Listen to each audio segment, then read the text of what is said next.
So yesterday at the rally for Dr. Afia Siddiqui, may Allah subhanahu wa ta'ala free her, liberate her, and all of the political prisoners, Allahumma ameen.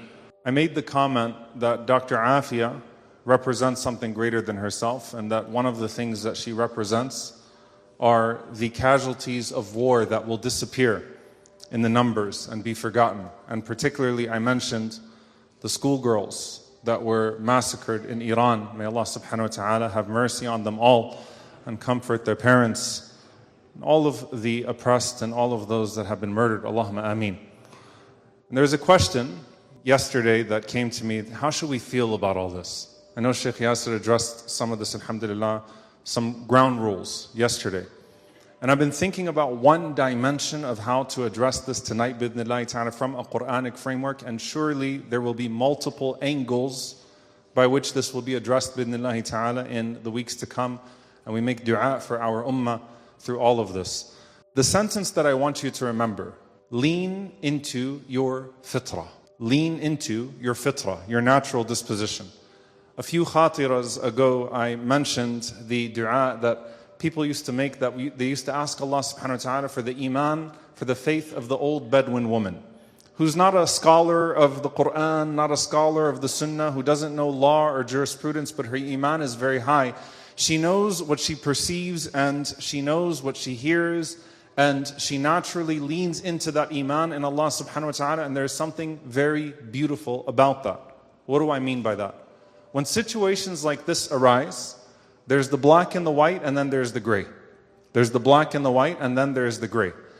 And I would argue that most normal Muslims just need to know the black and the white, and that without knowing anything about political analysis or being able to dissect a situation, can lean into their fitrah and can do what Allah subhanahu wa ta'ala demands of them in this moment, and can call upon Allah subhanahu wa ta'ala and act in the way that Allah subhanahu wa ta'ala commands of them best in this month of Ramadan.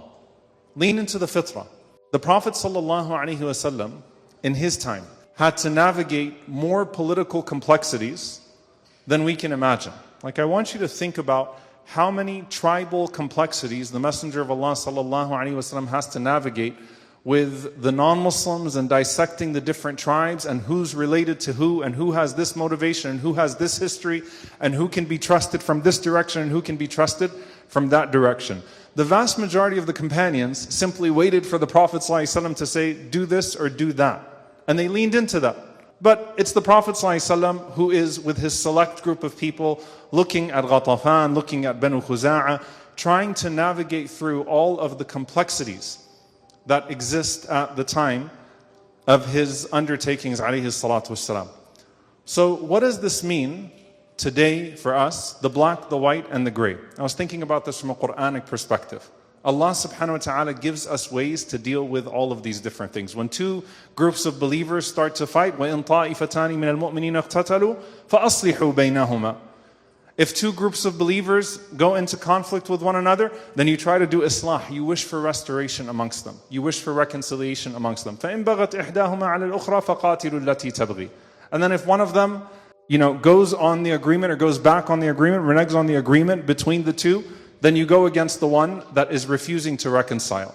When there are two equally evil forces that are fighting against one another, Allahumma adrib al-zalimina bil-zalimin wa akhrijna min baynihim salimin.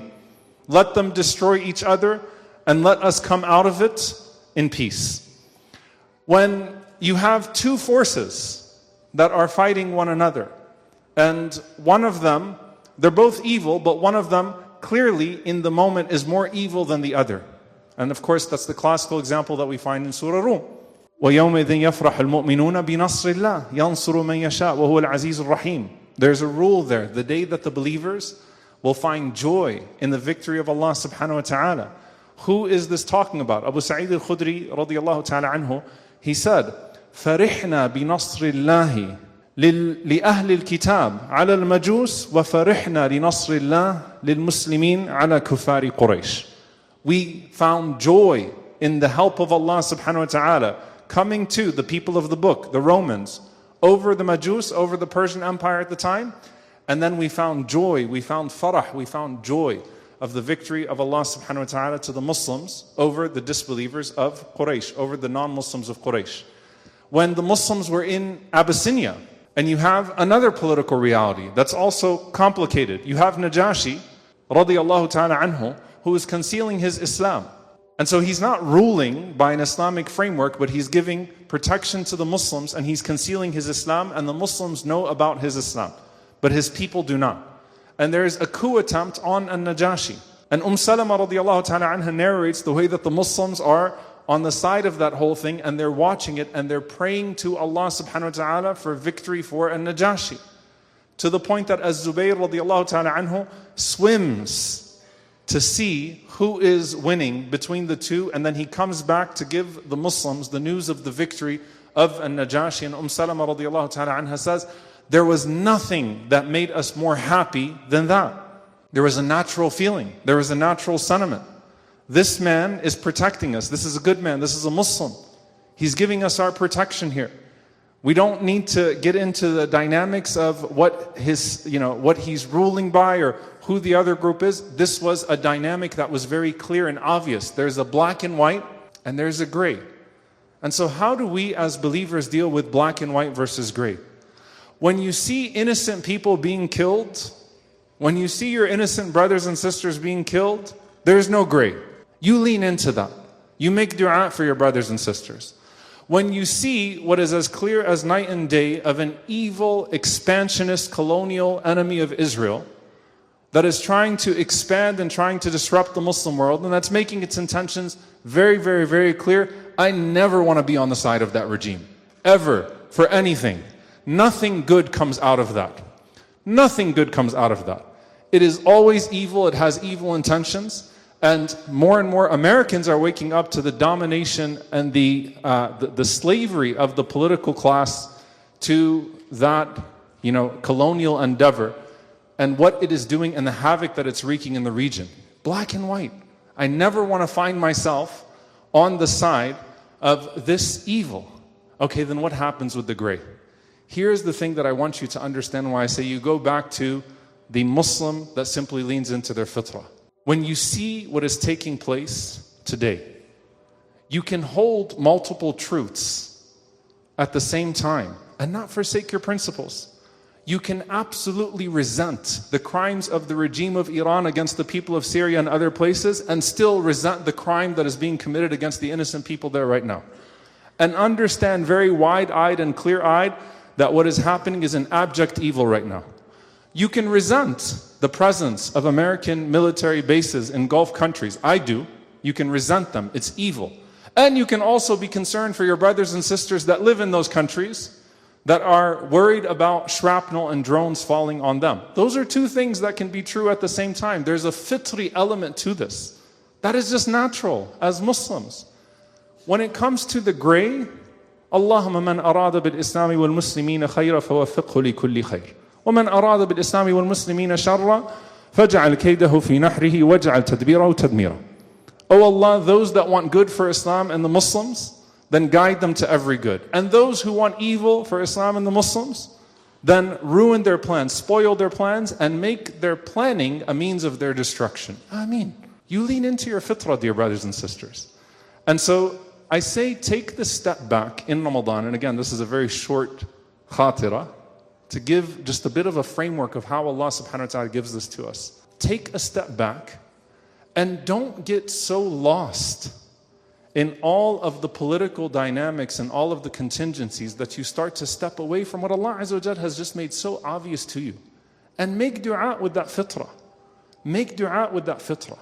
And ask Allah subhanahu wa ta'ala to protect the innocent, wherever they may be. Ask Allah subhanahu wa ta'ala to protect your brothers and sisters wherever they may be. And ask Allah subhanahu wa ta'ala to destroy the evil intentions, that which we see and that which we don't see. When you see an abject evil and it's the black and white, then you rely upon Allah Azza wa Jal, Al-Jabbar, Al-Qahhar, Al-Wakil, Al-Mawla, Al-Nasir, to overcome the evil forces. And I can see that evil. And when there is evil that I can't understand, and there are certainly things that are at play, where even if we see evil, there are layers of evil behind that evil, then you go back to Allah Azza wa Jal, Al-Alim, Al-Hakim, Al-Latif, Al-Khabir, who sees layers that you can't see. And you turn that back to Allah subhanahu wa ta'ala. But don't step away from what makes you a believer. That pure iman that hurts when you see your brothers and sisters, wherever they may be, being hurt when you see evil forces that are trying to create a vision for a greater Israel. May Allah subhanahu wa ta'ala foil their plans in our lifetime, Allahumma ameen, and guide us to the most productive ways, to where we can be a part of uplifting our ummah and alleviating our ummah. And may Allah subhanahu wa ta'ala give us rightly guided analysis as well. This is where you ask Allah Azza wa Jal for hidayah and rushd. Listen, politics in general, a lot of people are talking about like local politics and how should we get involved with this and how should we get involved with that. Very good people are going to make mistakes sometimes. People that are really trying to get it right are going to get it wrong sometimes. But do you believe that they're sincere? There has to be a domain here of sincere discourse and dialogue amongst believers that are trying to get it right now. And that discourse is an important and a healthy discourse, bi'idhnillahi ta'ala, because it is a messy arena. But the majority of it is actually black and white. And as a believer, you lean into the black and white. You lean into the fitrah. You lean into what is so obvious to you right now, as a Muslim in the world that you're seeing right now, your eyes wide open, and your heart, bi'idhnillahi ta'ala, beating for your ummah. And the last reflection I'll give with you tonight is this. SubhanAllah, I was just in Doha a week ago.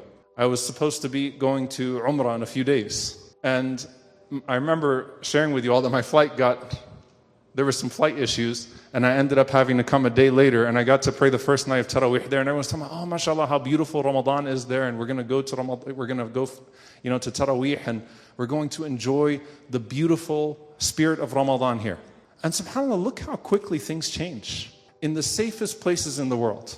And I say this today, as I would have said last year, that a world that watched what happened to Gaza and did not do anything about it is a world that has to all be placed on high alert and urgency.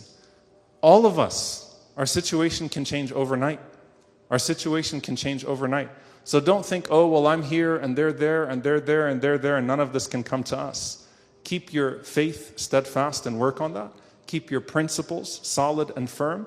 Keep your heart with your ummah bi'idhnillahi ta'ala, and lean into that fitrah in Ramadan, where we're supposed to be feeling that sentiment of one body. May Allah subhanahu wa ta'ala uplift our ummah all over the world, and may Allah subhanahu wa ta'ala destroy those that wish evil for it and those that inflict harm upon it. And may Allah subhanahu wa ta'ala allow us to see the gloating of our enemies turn into humiliation. Allahumma ameen. Jazakumullahu khairan. Wassalamu alaikum wa rahmatullahi wa barakatuh.